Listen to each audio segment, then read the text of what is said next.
And it shall come to pass in the last days, saith God, I will pour out of my Spirit upon all flesh. And your sons and your daughters shall prophesy, and your young men shall see visions, and your old men shall dream dreams. And on my servants and on my handmaidens I will pour out in those days of my Spirit, and they shall prophesy. And I will show wonders in heaven above, and signs in the earth beneath, blood and fire and vapor of smoke. The sun shall be turned into darkness, and the moon into blood, before that great and notable day of the Lord come. And it shall come to pass, that whosoever shall call on the name of the Lord shall be saved.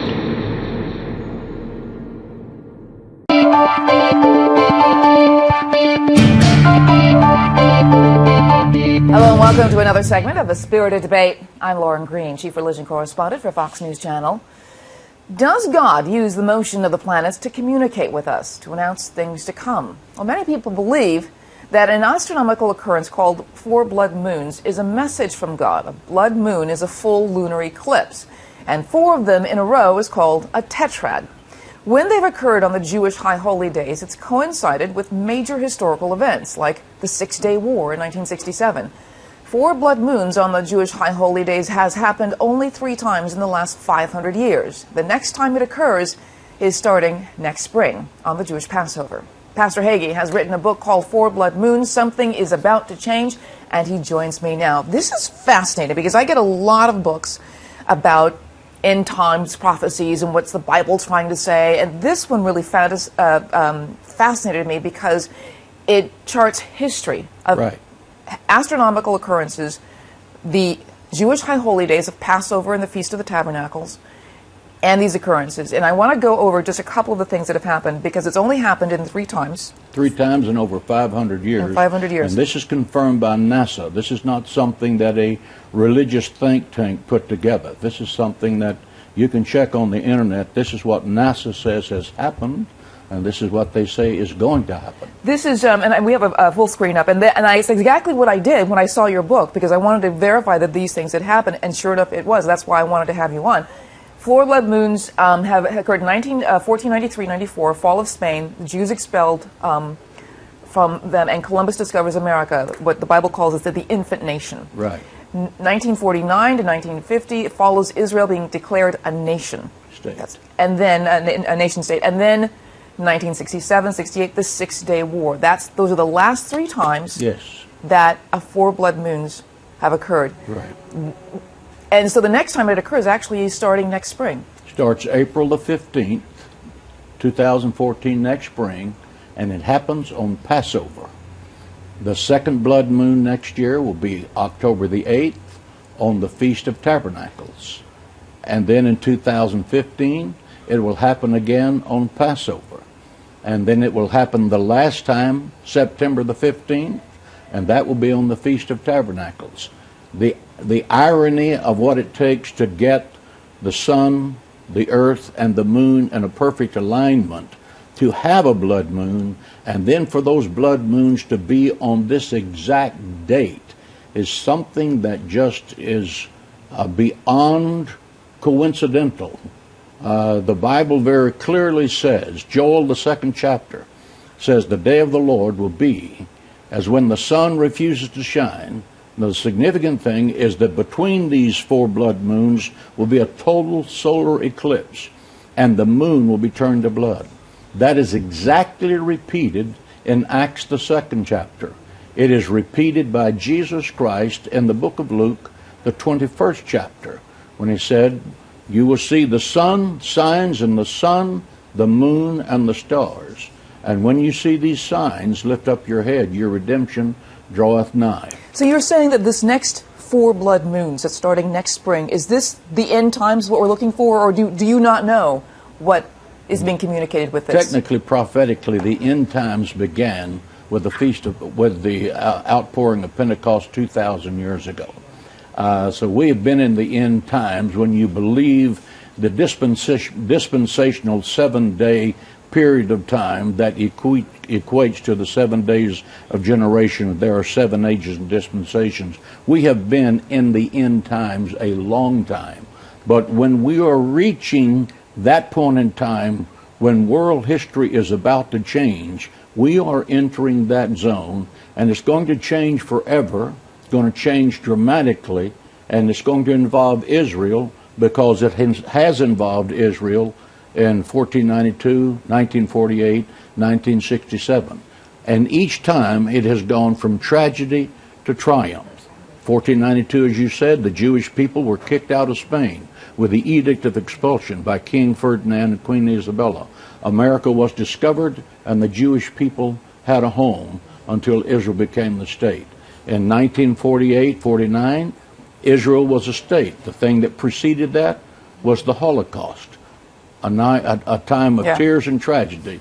1967 was the Six-Day War, and then Jerusalem became a part of the state. But what do we know what it's going to happen? I mean, we get a lot of prophecy, a lot of end-time prophecies. I get the books a lot.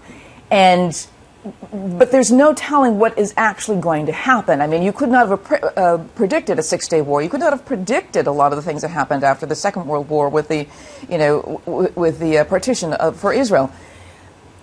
Is there any way to predict actually what's going to happen? And it will happen after the last four blood moon, which would be in 2015. There is a sequence of prophetic events that the Bible says will happen, but it does not give a when.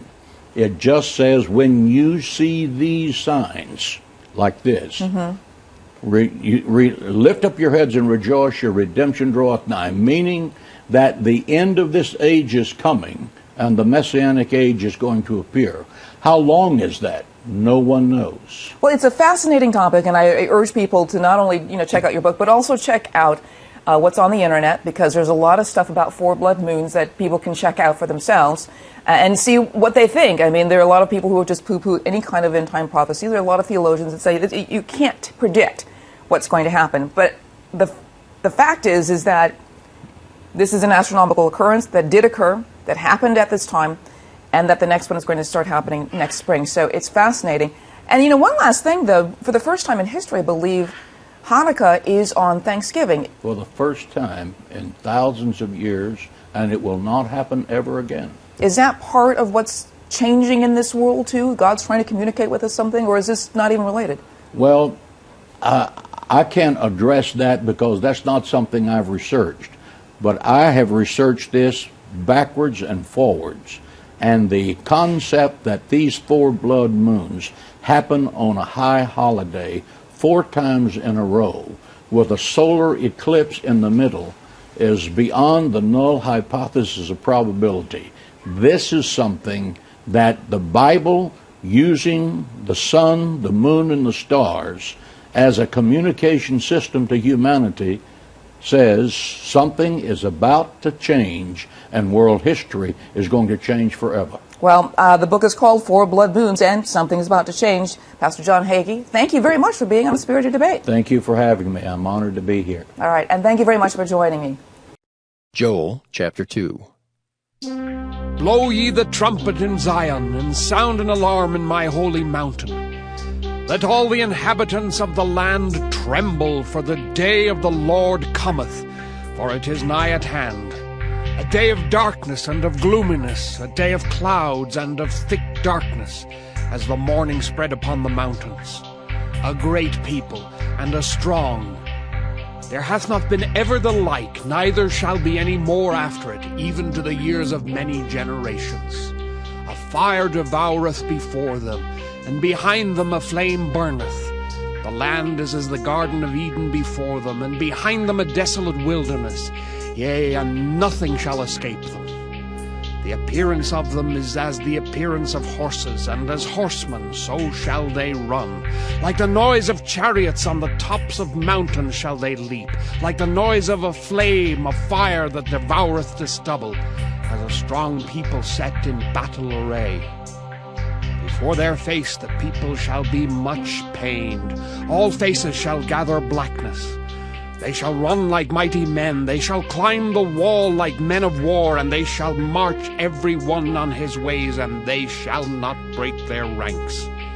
Neither shall one thrust another, they shall walk every one in his path, and when they fall upon the sword, they shall not be wounded. They shall run to and fro in the city. They shall run upon the wall. They shall climb up upon the houses. They shall enter in at the windows like a thief.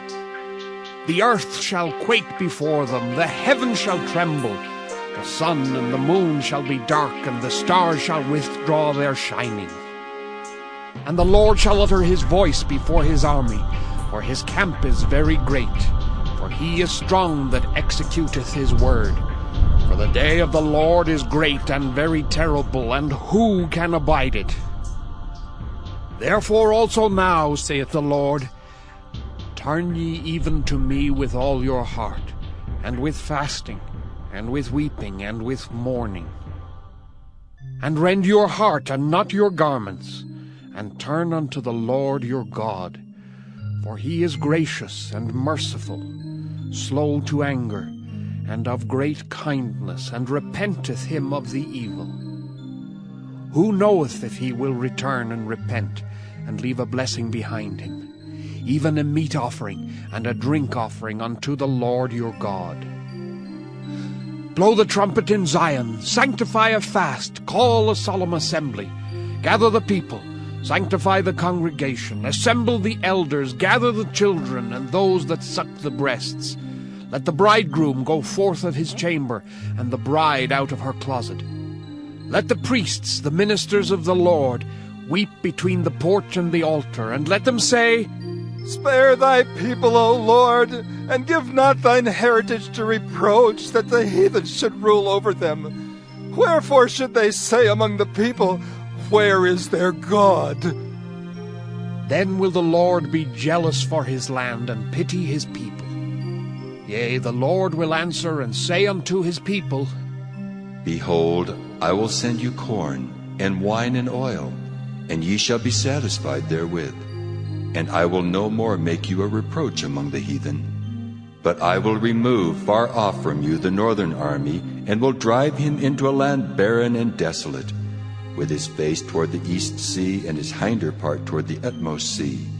And his stink shall come up, and his ill savour shall come up, because he hath done great things. Fear not, O land. Be glad and rejoice, for the Lord will do great things. Be not afraid, ye beasts of the field, for the pastures of the wilderness do spring. For the tree beareth her fruit, the fig tree and the vine do yield their strength. Be glad then, ye children of Zion, and rejoice in the Lord your God, for he hath given you the former rain moderately, and he will cause to come down for you the rain, the former rain, and the latter rain in the first month. And the floors shall be full of wheat, and the fats shall overflow with wine and oil. And I will restore to you the years that the locust hath eaten, the cankerworm, and the caterpillar, and the palmer worm, my great army which I sent among you. And ye shall eat in plenty, and be satisfied, and praise the name of the Lord your God, that hath dealt wondrously with you. And my people shall never be ashamed. And ye shall know that I am in the midst of Israel, and that I am the Lord your God, and none else, and my people shall never be ashamed. And it shall come to pass afterward, that I will pour out my Spirit upon all flesh, and your sons and your daughters shall prophesy, your old men shall dream dreams, your young men shall see visions. And also upon the servants and upon the handmaids in those days will I pour out my Spirit. And I will show wonders in the heavens and in the earth, blood and fire and pillars of smoke. The sun shall be turned into darkness, and the moon into blood, before the great and the terrible day of the Lord come. And it shall come to pass that whosoever shall call on the name of the Lord shall be delivered. For in Mount Zion and in Jerusalem shall be deliverance, as the Lord hath said, and in the remnant whom the Lord shall call. For in Mount Zion and in Jerusalem shall be deliverance, as the Lord hath said, and in the remnant whom the Lord shall call.